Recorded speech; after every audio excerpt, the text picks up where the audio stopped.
Ô, André. Não, é diferente. Porra, gente, vocês estão defendendo realmente privatização.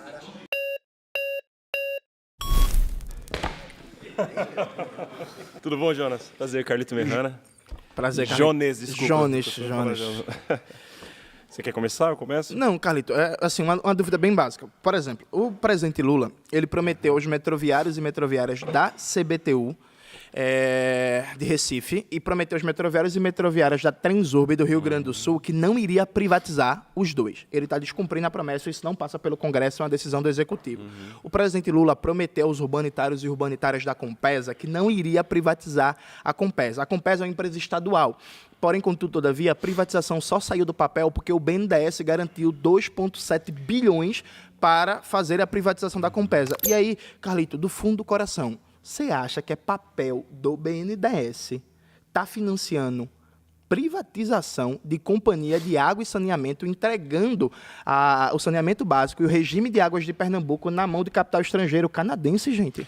Eu não acho. Né? Boa. Mas deixa eu dizer para você o que eu acho. Boa. Eu acho que existe uma diferença entre aquilo que a gente tem como norte, onde a gente quer chegar, e a realidade que a gente vive. Bom, o PT não concorda com nenhuma privatização. Nunca foi a nossa política e eu nasci dentro de um partido onde isso foi me ensinado do berço. Nós somos o partido contra a entrega do patrimônio nacional. Essa sempre foi a nossa verdade. Né? É uma verdade que a gente compartilha com nossos companheiros comunistas. Né? Isso a gente tem de acordo. Tamo junto. O que acontece? Não só dentro do Congresso, mas na atuação do próprio governo, existe o lobby, existe a imposição de valores, né, de interesses que às vezes fogem do nosso controle. Um dos exemplos que foge do nosso controle, por exemplo, é a intervenção do fármaco, que acho que vocês estavam até citando aqui agora de pouco. Né? Então, dentro desse cenário, o que a gente tem que fazer? Contenção de danos. A gente vem de uma política neoliberal do governo Bolsonaro que entregou muito do país, que já tinha sido entregado muito pelo governo Temer, pelo golpismo do Temer. E eu acho que esse foi o real motivo até pelo golpe da Dilma, porque a Dilma era uma presidenta que estava usando um pouco mais dentro da industrialização do país, dentro de diversos setores que a gente tem debilidade de fazer agora. Então, tem uma diferença entre onde eu quero chegar e se tem um muro na minha frente ou não, porque se eu for de cara com ele, eu vou quebrar a cara, entendeu? Então, nós temos uma resistência contra tudo isso, né, acontecendo com a gente, e o PT ele não perde a sua promessa, o seu vínculo histórico por conta disso. Pelo contrário, a gente está ali segurando a balança. Né?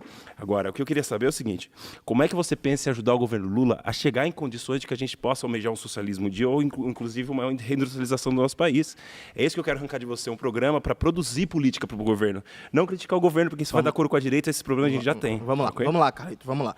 A gente faz uma defesa da classe trabalhadora. Então, por exemplo, quando os metroviários e metroviárias de Recife e de Porto Alegre vieram procurar a gente para pedir para denunciar a tentativa de privatização, foi porque, infelizmente, Carlito, o governo não estava recebendo os metroviários para realmente decidir sobre os rumos da Transurb e do metrô do Recife. É porque o Rui Costa está determinado a fazer essas duas privatizações. E aí, sabe o que é mais triste? Por exemplo, eu já conversei bastante com o Alfredo Júnior, que é presidente da CUT da Bahia, que é um trabalhador do Sindicato dos Químicos. É um cara brilhante, um cara foda para pensar em industrialização, política econômica. Em vez do Alfredo e vários outros sindicalistas estar pensando na industrialização do Brasil, a transformação produtiva do país, sabe o que ele está fazendo? Ele está tendo que lutar contra a privatização da Bahia Gás, que é a segunda maior empresa de gás natural do Brasil inteiro, porque o governo Jerônimo, Gerê, está querendo privatizar. Então, qual é a questão? Qual é a questão, Carlito? Veja, a gente precisa, infelizmente, estar fazendo essas críticas, estar fazendo essa militância, porque senão essa classe trabalhadora vai se sentir abandonada e desmobilizada. E isso pode, inclusive, é isso que fortalece a direita. Sabe o que foi que aconteceu? O governo Bolsonaro privatizou a Eletrobras. 20 mil trabalhadores foram demitidos. Os trabalhadores se organizaram no movimento Reaproveita Brasil. Conseguiram aprovar no Congresso Nacional o projeto de lei 1791, que garante que os trabalhadores demitidos da Eletrobras sejam realocados em estatais não dependentes. Isso foi aprovado no Congresso Nacional. O presidente Lula foi lá e vetou, gente. Só dizer uma coisa aqui, por exemplo. O presidente Lula foi lá e vetou. Aí, só para fechar o raciocínio, esses trabalhadores vieram me procurar desesperados, pedindo ajuda para denunciar esse veto, para tentar derrubar ele no Congresso. Gente, no Congresso, inimigo do povo, o projeto foi aprovado e o presidente Lula foi lá e votou. É péssimo mesmo o que acontece com os errado, trabalhadores. Não tá? Claro que tá, mas deixa eu contar uma coisa para você. Dentro da realidade do que a gente vive, os trabalhadores têm algumas coisas para se orgulhar. Tudo bem, a gente tem um problema de que a gente não consegue vencer uma maré de privatizações, uma maré de neoliberalismo que vem caindo sobre o nosso continente. A gente perdeu um presidente legitimamente empossado, claro que ele pode ter uma dúvida se ele foi democraticamente eleito ou não, que é o Maduro, mas a gente perdeu a presença dele no continente porque ele foi sequestrado por um poder estrangeiro. E antes disso, né? o Brasil então, negou a entrada da Venezuela no BRICS. Estão brincando em que tipo de piquenique piquenique aqui. Não, Estamos eu não fazendo uma acho luta que- pesada. mas é Agora, justamente deixa eu dizer uma por coisa para isso, você. meu Os camarada. trabalhadores podem dizer que todos os anos do governo Lula eles tiveram aumento salarial real, acima da inflação. Né? Ele pode dizer, por exemplo, que o poder de compra dele voltou. E agora, sobre privatizações, eu queria só trazer para vocês as empresas que o governo Lula defendeu da privatização, né? Que foi a ECT, a EBC, a Data Prévia, a Núcleo Prévia, a CEPRO, a Conab, a Petrobras e a PPSA. Mas, ô, Carlito, Todas essas empresas não foram privatizadas porque o Lula reverteu o seu processo Perfeito. de privatização. Ô, Carlito, Então, agora, tem umas batalhas que a gente ganha, outras a gente perde. Eu quero que você ajude a gente a ganhar batalhas e não perder batalhas. Carlito, mas veja, que batalha? Porque, veja, o caso da CBTU, por exemplo, o caso da CBTU Recife, tem É uma lástima que aconteceu. orçamento... Tem uma pressão do governo do Estado ali Tem também. um orçamento... Não tem. A Raquel Lira queria desistir da privatização e o Rui Costa não deixou. Sim, o Rui Costa, Não, só uma o coisa Rui Costa também, não você deixou. cita bastante o Rui Mas Costa. O que o Rui Costa fez Carlito, e muitas coisas que o Jacques Carlito, Wagner tem feito, inclusive Carlito, agora, com os discursos que ele tem dado, não tem de acordo com o meu Não, coração. beleza, mas, Carlito, agora, o PT, Carlito, o governo federal não é gestado no Diretório Nacional do PT. O governo federal ele tem inúmeras fontes, inúmeras forças que disputam o governo federal. 4 bilhões disponibilizados para o metrô do Recife. Por que razão, pelo amor de Jesus Cristo, vai, ao invés de colocar esse dinheiro público agora para melhorar o metrô, só vai colocar o dinheiro se o metrô for privatizado? Essa é a exigência do governo Lula. O governo Raquel Lira, porque o Sindicato dos Metroviários Então, é muito forte em Pernambuco. Porque a coisa não nasce só da idealização de alguém, existem pressões e forças operando sobre trás disso. A né? maior pressão para privatizar o metrô é o do próprio governo Lula. Sim. A maior pressão é do próprio governo Lula. O governo Raquel Lira tinha desistido da Que talvez privatização. talvez possa... O governo Raquel Lira tinha desistido. Fechou. Querido, eu queria só dizer que eu admiro muito o seu trabalho. Tamo viu? junto, Carlito. Tamo junto. Gente, vem alguém aqui para defender, acabar com a privatização do metrô do Recife, por favor. Vamos lá. Franklin. Vai. Henrique, você é contra a privatização do metrô do Recife, da Transurb, em Porto Alegre. Tamo junto? Tamo junto. Eu Tamo sou junto. contra a privatização. Inclusive, o metrô de BH foi Mas- privatizado. Desde que ele foi privatizado no governo Bolsonaro, a passagem aumentou 28%. Vamos pontuar uma coisa.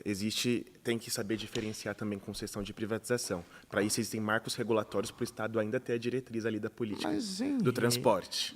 Mas, Henrique, A gente tem. Henrique, O jeito que foi feito, eu também não gostei. Henrique. Mas ainda assim, eu não posso falar que isso é uma privatização e vai entregar na mão Henrique. da iniciativa privada. o PT chama as concessões de Tarcísio de privatização, E não, Henrique. porque Henrique. ele não traça diretrizes e marcos para regular. Ele usa a concessão para entregar de vez na mão da iniciativa Henrique, privada. mas aí, então, no caso, o problema não é a forma jurídica da concessão. O problema é o contrato. Então, se o contrato for bom, não é privatização. Se o contrato for ruim, é privatização, não faz sentido, Henrique. O lobby de Henrique, interesses e forças, ô, você Henrique, definir uma política que, que regule advogado. isso. Ei, faça isso não, viu? Xandão vai ficar triste com você, viu? vai nada, Vai ficar não vai, triste com não você.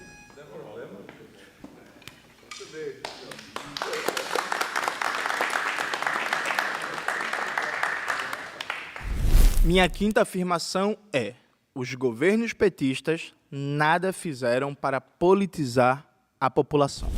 Essa afirmação parte de um pressuposto que temos uma tradição na América Latina de um presidencialismo de mobilização, em que o presidente da República atua como um promotor do debate público, da mobilização, da conscientização, defendendo pautas importantes para a classe trabalhadora e conseguindo colocar o povo nas ruas para pressionar as instituições do Estado burguês. A gente vê, por exemplo, o exemplo do presidente Gustavo Petro na Colômbia. Ele tem uma base no Congresso que é menor que o governo Lula.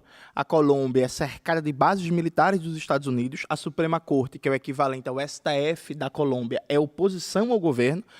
O governo já sofreu várias e várias tentativas de golpe de Estado, mas o presidente Petro, ao contrário de Lula, ele mobiliza a população, ele chama o enfrentamento e já conseguiu aprovar uma reforma trabalhista de verdade que amplia direitos, uma reforma da Previdência que amplia direitos, incluiu 3 milhões de trabalhadores e trabalhadoras na Previdência Social, fez uma desapropriação de terras maior do que todos os governos petistas, está lutando pela criação de um SUS na Colômbia e está avançando de maneira significativa numa agenda de descarbonização da economia e de enfrentamento à emergência climática.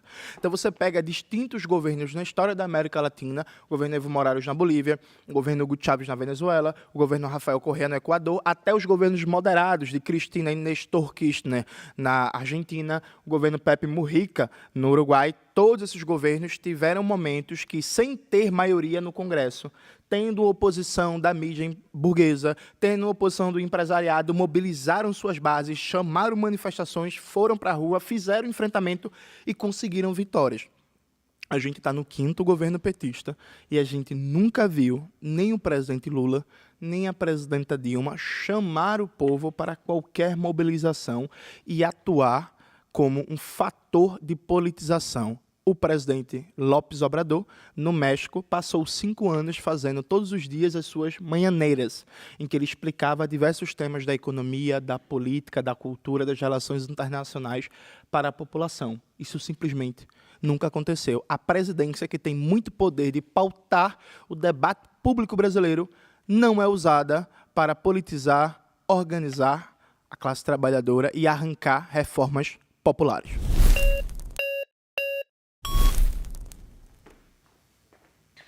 Prazer, companheiro. Prazer, meu camarada. Companheiro. Não, camarada é melhor. Meu Eu esqueci nome teu nome, desculpa. Igor Paulo, sou de Belo Horizonte. Prazer, Igor. Prazer. Estive recentemente em BH, cidade ótima. Fiquei feliz e triste, né? Por quê? Tô triste de estar aqui porque eu gostaria que você estivesse combatendo a extrema-direita e não se degladiando aqui entre os nossos amigos petistas, sabe por quê? Enquanto a gente faz isso aqui, ó, a direita está se organizando para tomar o poder mais uma vez. Agora vamos voltar... Um esquema de 1 minuto para cada? Agora vamos voltar à afirmação que Não, você calma. fez. Um esquema de 1 minuto para cada? Vamos voltar à afirmação que você Não, fez. Peraí. 1 minuto. A gente vai estabelecer a afirmação que você fez. Não, Vamos mas- debater dentro dela. Não, mas peraí, calma. Vamos lá, vamos lá. Vai ter 1 minuto para cada ou vai ficar cortando? Vamos lá, tem Vamos muita fazer- gente para falar. Não, vamos fazer Tem 1 muita minuto gente para pra falar. cada, Tem é muita gente melhor. pra falar, deixa eu falar. Não, Tem muita mas gente pra aí, falar. meu Por querido, favor, meu não me interrompa. camarada, não, eu Seja vou... democrático. Não, eu vou Menos interromper. radical. Meu camarada, Menos radical. 1 minuto para cada, pode ser. Menos radical. Pode ser. Menos 1 radical. minuto Nós pra cada. estabelecemos entre os companheiros Meu que todos vão falar. Meu Enfim, camarada, você traz uma mas- afirmação que não é meu verdadeira. Camarada, Você traz uma afirmação que não é verdadeira. Vamos estabelecer 1 minuto para cada que você não Meus vai outros falar por companheiros- tempo indeterminado. Não, não vou aí- falar por tempo indeterminado. Não, mas vamos estabelecer 1 minuto para cada. Vamos, Custa, vamos custa. estabelecer. Pronto, vai, vá, 1 minuto. Vamos lá. Você diz que o PT não politizou o povo brasileiro. O Partido dos Trabalhadores foi o único partido nesse país que conseguiu levar consciência política para o povo trabalhador. Porque, através dessa consciência política, o Partido dos Trabalhadores fez com que o trabalhador deixasse de ser apenas um observador da política, passando a ser um agente operador na política. O Partido dos Trabalhadores nasce em 1980, da necessidade do povo trabalhador se sentir representado.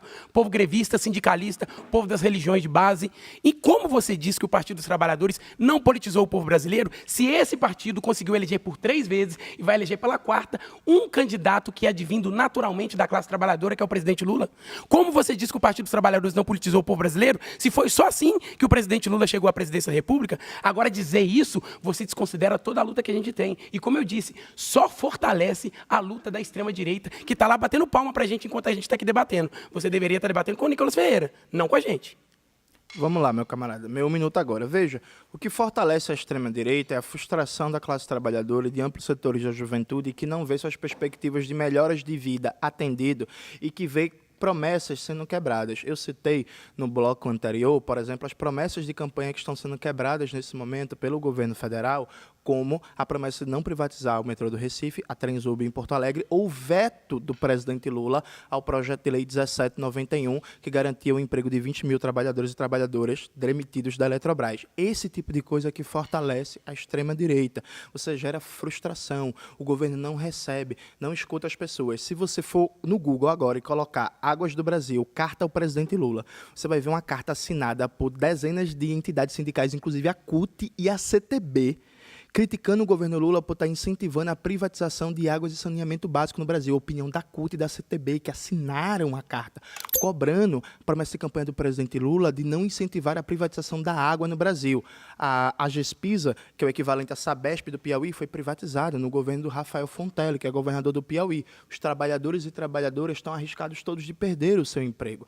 Veja, meu camarada, com todo o respeito do mundo, ninguém combate mais a extrema-direita do que eu. A gente está fazendo aqui um debate sobre os rumos da esquerda brasileira. É normal, na tradição política da esquerda brasileira, ter linhas diferentes, táticas diferentes e fazer o debate. Eu não fortaleço a extrema-direita. Sabe quem é que fortalece a extrema-direita? É o Washington Quaquá, vice-presidente nacional do PT, que toda semana dá uma declaração defendendo violência, defendendo um absurdo, defendeu o general Pazuello, que foi responsável pelo genocídio na pandemia durante o governo Bolsonaro. E estava o Quaquá apertando a mão do Pazuello e defendendo o Pazuello. O Pazuello foi defender a família Brazão, acusada de ser mandante do assassinato da Marielle. Aí o Quaquá foi lá, em público, defender eles. É isso que fortalece a extrema-direita. Sabe o que é que fortalece a extrema-direita? É gente que está passando pano pro Dias Toffoli.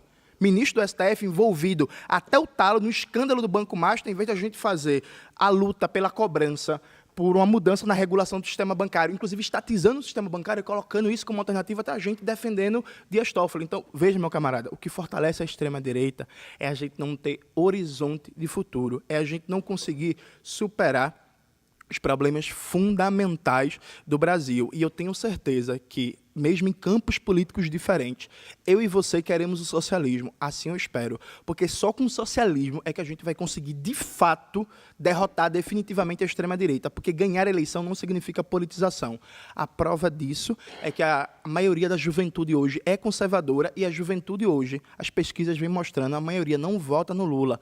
O que está acontecendo para que o Partido dos Trabalhadores perca cada vez mais capacidade de convencer e dialogar com a juventude brasileira, mesmo estando no 5º mandato presidencial e estando também nas pesquisas eleitorais. Pesquisa eleitoral é uma coisa, politização e mobilização é outra. Tamo junto.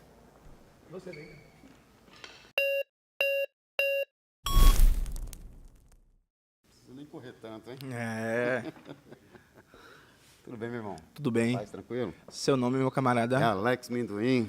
Alex, pré-candidato Isso. a deputado federal. Federal. Já fica aí o informe para Exatamente. todo mundo. Alex, eu não vou votar em você porque eu moro em Pernambuco. mas senão a gente Os conversava. amigos de São Paulo podem ajudar aqui, sobretudo os corintianos, né? É, tamo junto. Você não tem time, né? Não, então, eu sou simpático ao Corinthians porque quando eu era jovem, eu vi aquela conquista da Libertadores contra o Boca Juniors e assim, aquele jogo em La Bombonera com Emerson Sheik e o Romarinho Sim. esmagando os argentinos, aquilo ali foi lindo. Eu estava presente. Na Bombonera? Sim. Nossa, que Sou inveja. um bom corintiano. Boa, boa, boa. Sou um bom corintiano.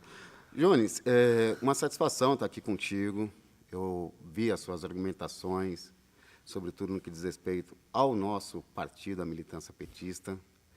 Mas eu vejo que muitas das vezes há um equívoco, né? Quando você chega e menciona, por exemplo, que as coligações que o PT faz, né, para estar no poder, né, não surte efeito para a sociedade brasileira, sobretudo os mais pobres, né? Você citou a questão do atual presidente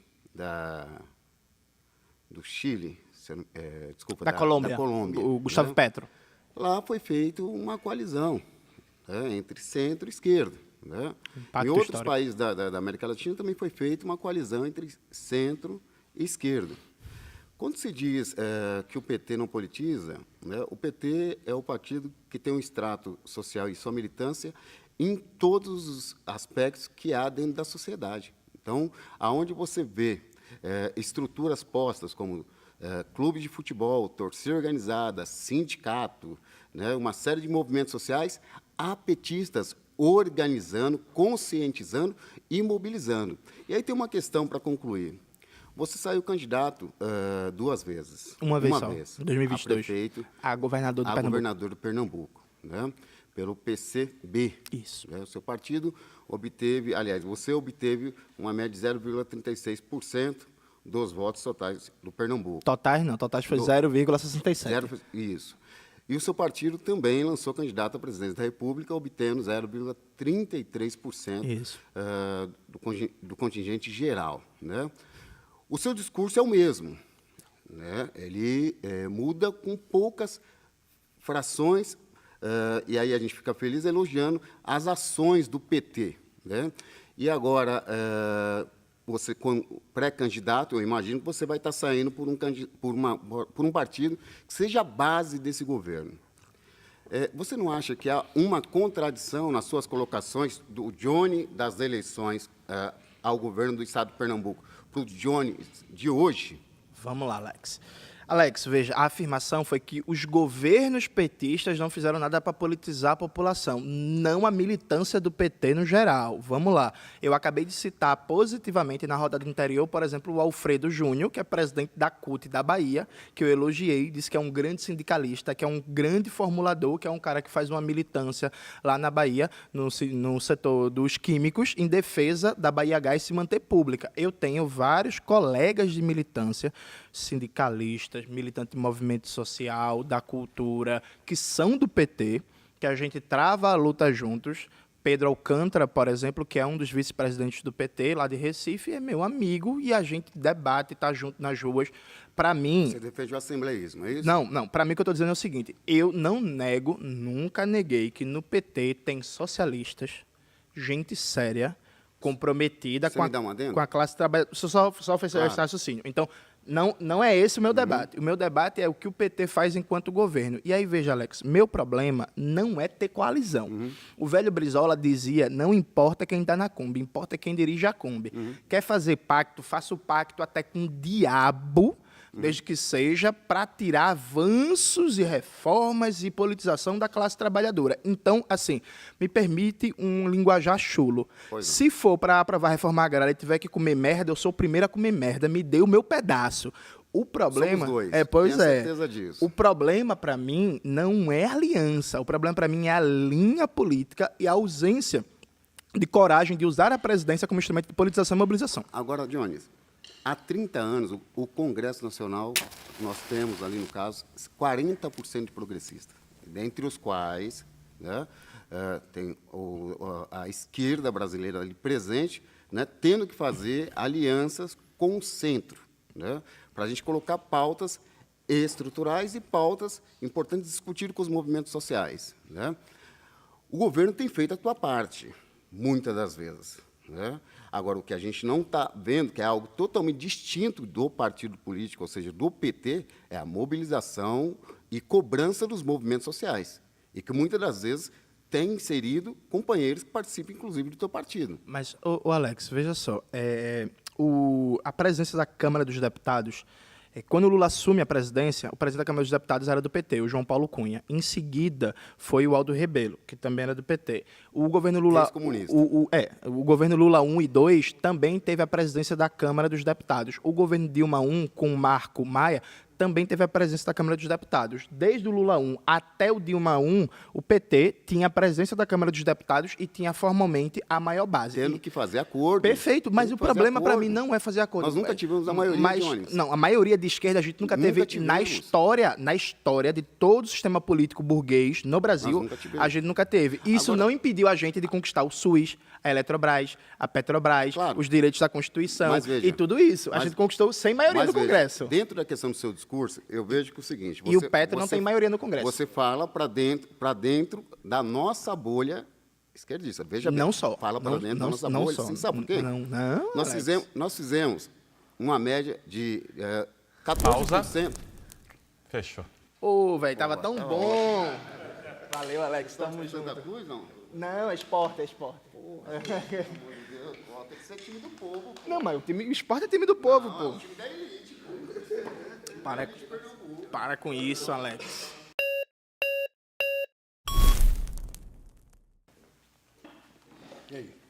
Gustavo, Grande Gustavo. Joris, eu acho que é equivocado você falar que o PT não fez nada para formar a população. Os governos. Mas o governo é fruto da militância do PT. A gente só atingiu os governos com a militância politizada. Porque me parece um pouco de purismo ideológico seu aqui, vir falar que a gente não politizou, sendo que você, os comunistas no país, não atingiu o governo. A gente, com toda a dificuldade que a gente tem, disputamos governos, ganhamos governos, nunca disputamos o poder real desse país. Isso daqui está concreto. A gente não conseguiu, veja o Congresso que a gente tem. Mas falar que a gente não disputou e não politizou a população é uma mentira, porque você olha os movimentos estudantis que a gente formou, os grêmios por aí. É verdade, hoje é menor do que já foi um dia. Mas a gente está lá disputando, e é a 5ª vez que a gente ganha a presidência da República e vamos para a 6ª, com o seu apoio e você disputando para deputado e fazendo nossa base lá no governo federal ano que vem. Gustavo, veja, é muito curioso o seu argumento, porque toda vez que a gente questiona, por exemplo, as promessas não cumpridas do presidente Lula, como não privatizar o metrô do Recife, que está tentando ser privatizado, é sempre usado o argumento de o PT é uma coisa, o governo é outra. O governo não é só do PT. É sempre usado esse acordo para desculpar o PT sobre as besteiras que o governo faz às medidas neoliberais. Aí agora você já negou esse argumento dizendo, mas o governo é do PT, só chegou lá para o trabalho do PT. Eu não falei do PT, eu falei dos governos petistas. Não, peraí, Gustavo, é meu minuto, Mas a função de politizar é do partido ou do governo? Gustavo, é meu minuto, por favor. Pode falar. Eu respeitei seu tempo. Então, assim, você se contradiz no argumento. A segunda coisa que eu acho curioso, Gustavo, é que vocês tomam resultados eleitorais como expressão de politização. E é muito curioso tu falar, no movimento estudantil, por exemplo, o movimento estudantil hoje é muito mais fraco, muito mais desmobilizado do que era na primeira eleição de Lula. E a gente tem que se perguntar por quê, dentre outras coisas, porque a UNE, dirigida pela majoritária, deixou de ser um instrumento de mobilização e politização e virou uma mera correia de transmissão do governo. Que é dirigida pelos comunistas. Não, pelo PCdoB. O quê? Pelo O quê? PCdoB. Não é os comunistas? Não, Não são os comunistas? É pelo PCdoB. Não são os comunistas? Não, desculpa. Um beijo, Elia Jabu, tamo junto, mas Desculpa, pelo mas- PCdoB. O mas PCdoB, quem- pra mim, não é comunista. Não, mas quem preside mas não é a União é os comunistas. Não, mas o PT são? tá lá, né? Não. Tá lá na majoritária? Não, mas, desculpa, Secretaria-Geral, ganhar a eleição, tesouraria... ganhar a eleição é uma coisa, e É. politização é outra. Concretamente, você tem razão nesse sentido. Opa. Mas só que para politizar a população não precisa ganhar a eleição?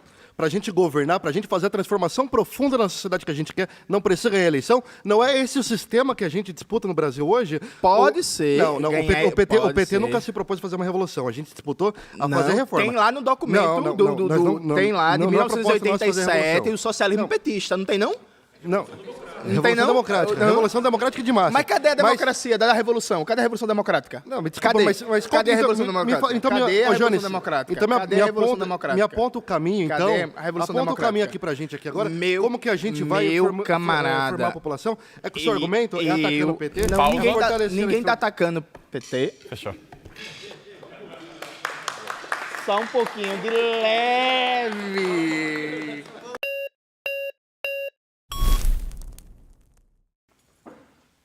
Companheiro Jones, Eu prefiro pode chamar camarada. camarada, não tem problema. Acordo um minuto pra cada? Pode ser? Vamos lá. Vai lá. Dá. Eu acredito que é o seguinte, você quando traz o discurso sobre, e o debate, né, sobre a questão da juventude, a juventude, historicamente, inclusive, ela é de esquerda, inclusive carrega, o Partido dos Trabalhadores carrega a juventude que ela é politizada, inclusive filiada ao Partido dos Trabalhadores. Eu estou falando de partido, mas eu quero dizer o seguinte, quando a gente traz a discussão sobre politização da política, dos governos petistas à população brasileira, a gente não tem como negar que todos os governos que aconteceram do Partido dos Trabalhadores politizaram claramente a população brasileira. Por quê? Além de todas as políticas sociais que aconteceram, a gente tem, a exemplo, o que aconteceu ano passado, como, por exemplo, o programa Bolsa Família, que tira 2 milhões de pessoas da pobreza. Eu estou tratando de uma questão social, por quê? Porque ela é claramente dizer que você tira a pessoa de uma questão de assistencialismo. Isso politiza, sim, porque, no fim das contas, o povo, na hora de votar, e sim, a gente tem que falar de processo eleitoral, acaba escolhendo quem é que tira o povo da fome. Perfeito, camarada. Mas veja, políticas públicas e sociais são importantes, mas isso não significa necessariamente politização, né? E aí eu gostaria de te dar um exemplo que eu acho muito ilustrativo. O slogan da campanha do PT em 2018 foi mais livros e menos armas, inclusive com uma propaganda de ir votar levando um livro. Em 2022, o presidente Lula ganha as eleições e assume um governo novo em 2023. O governo Lula não tomou nenhuma medida para estimular a criação de bibliotecas públicas, para ampliar o mercado leitor, para fazer... Hoje, o Brasil tem menos de 5.000 bibliotecas públicas. Nada, veja, a Bolívia, por exemplo, a vice-presidência da Bolívia, comandada pelo Álvaro Garcia Lineira, tem uma política cultural e editorial de publicar, por exemplo, livros de Marx. A presidência da Argentina, da Cristina Kirchner, fazia uma política de estímulo em massa à leitura, as bibliotecas públicas, ampliação dos ciclos de leitura e por aí vai. Veja, são coisas de disputar a consciência do povo, aumentar o acesso à cultura, a compreensão complexa dos problemas. O presidente Lula nunca fez algo básico, que é: vou, por exemplo, para a televisão, para as cadeias de rádio e TV e vou chamar o povo para se mobilizar por uma pauta importante. Isso nunca aconteceu. Não é possível que vocês achem normal, em 5 governos petistas, o governo nunca foi para a televisão para, por exemplo, dialogar, explicar diretamente à população coisas muito básicas. Porque a gente precisa, por exemplo, retomar a Vale do Rio Doce, que destruiu 2 cidades no Brasil. Bom, eu não vou falar sobre a biblioteca porque eu acho que tem ProUni, SISU, FIES, vários outros programas que já indicou a questão da educação. Ah, tava tão bom, gente.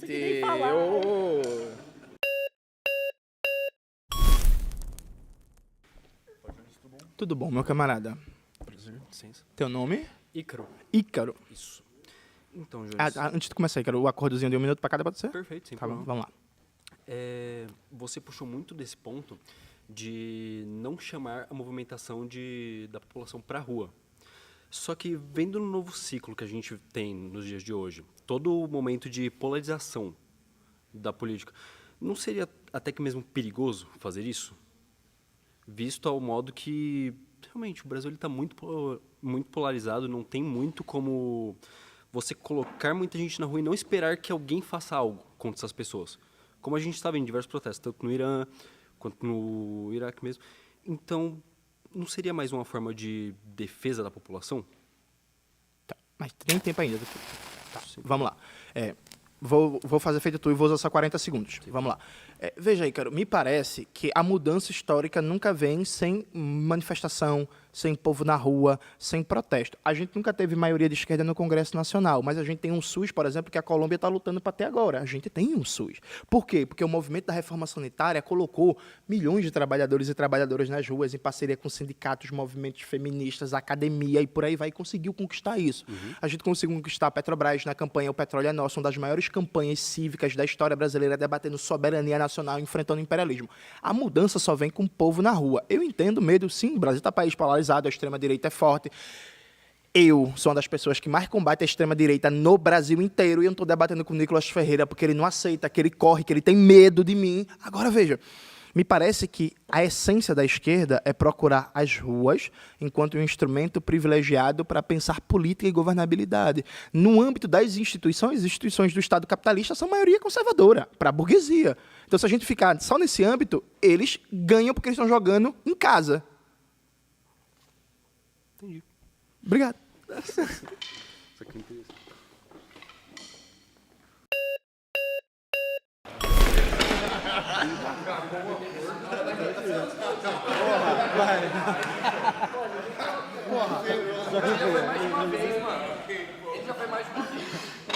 Mas eu vou usar 1 minuto só, tá bom?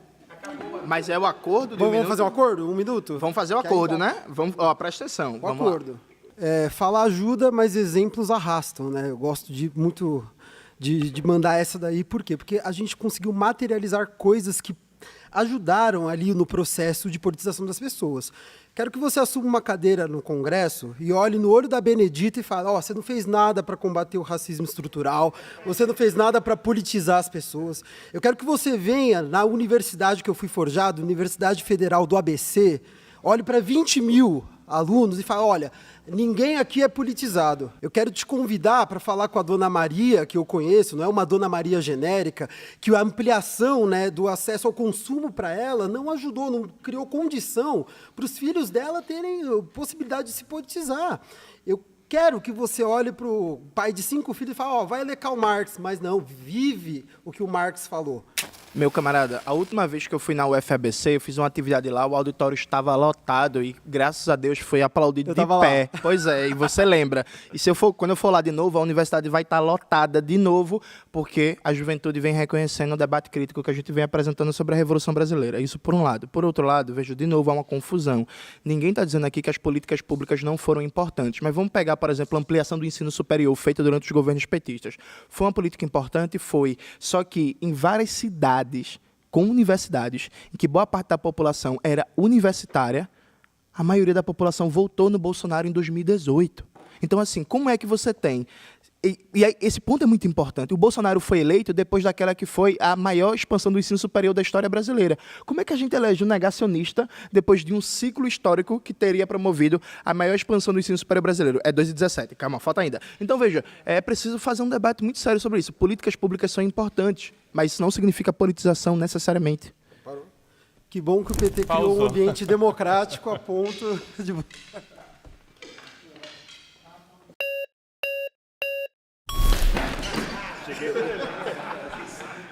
Vai. É que tem uma complicação que fica aqui e é beneficiado, né, na proximidade. Meu camarada, vai ter o acordo de 1 minuto. Comigo sempre vai ter 1 minuto, fica tranquilo. Tá, quero ouvir lá. você também, tá bom? Vamos lá. Bom, Jonas. Jones, desculpa. Jonas da Baleia não, né? O Jones Manuel. Vamos lá. Quando você fala que o governo Lula não politizou com suas ações de governo, você está dizendo uma verdade e também uma mentira. Por quê? É verdade que o governo não serviu para isso. e poderia servir, mas não é a única forma que a gente tem de politizar. A gente tem os movimentos sociais, os partidos, que se enquadram muito melhor nessa missão.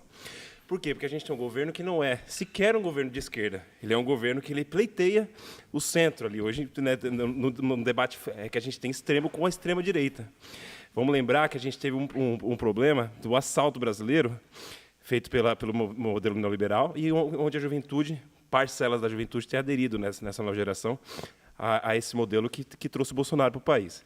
Então, hoje em dia, de fazer a nossa militância é diferente de quando a gente teve no governo Lula 1 ou 2, ou na Dilma 1, na Dilma 2. Agora, nós estamos fazendo uma disputa que ela é muito mais subterrânea na sociedade. Pode ir lá. Então, vamos lá, meu camarada. Eu acho muito bom você ter citado a sociedade civil. Como eu já falei aqui no debate, em 2007 foi feito um plebiscito no Brasil inteiro pela reestatização da Vale. Plebiscito que teve 3,4 milhões de votos, feito em mais de 3 mil municípios. Enquanto o plebiscito estava acontecendo, a mobilização da Igreja Católica, dos movimentos populares, do MAB, do MST, sabe o que foi que aconteceu? A ministra do governo Lula do Turismo, a Marta Suplicy, foi a público atacar o plebiscito. O ministro Patrus Ananias, do governo Lula, que era do ministro do Desenvolvimento Social, foi a público atacar o plebiscito. O Fernando Pimentel, que era prefeito de BH, foi a público atacar o plebiscito. O Jacques Wagner, que era governador da Bahia, foi a público atacar o plebiscito. A sociedade brasileira se mobilizou, pautou a reestatização da Vale, conseguiu ter uma vitória muito importante e o governo estava atacando o plebiscito. Pouco tempo depois, a Vale destruiu 2 cidades. Então, mas é importante que as pessoas tenham responsabilidade também sobre a sua própria politização. Eu acho perfeito. O governo teve uma visão e a própria população toma conta do processo. Eu acho que esse é o modelo ideal. Onde é que a gente atua para que a população tenha autonomia para tomar essa decisão? Aí que está a questão. O Lula tem que governar o país. Ele não pode ficar convencendo a pessoa o tempo todo. A eleição acaba. Ele tem que governar. Mas vários outros presidentes da América Latina podem governar o país e politizar, menos o Lula. Sim, exatamente. Só o Lula que no não cenário pode. que a gente está, é impossível, né? É? Você acha que é fácil? Você acha que o Lula não tem intenção de fazer coisa... O Petro consegue, o Lula não. Nesse momento, o México tem uma realidade e o Brasil outra. Valeu, meu irmão.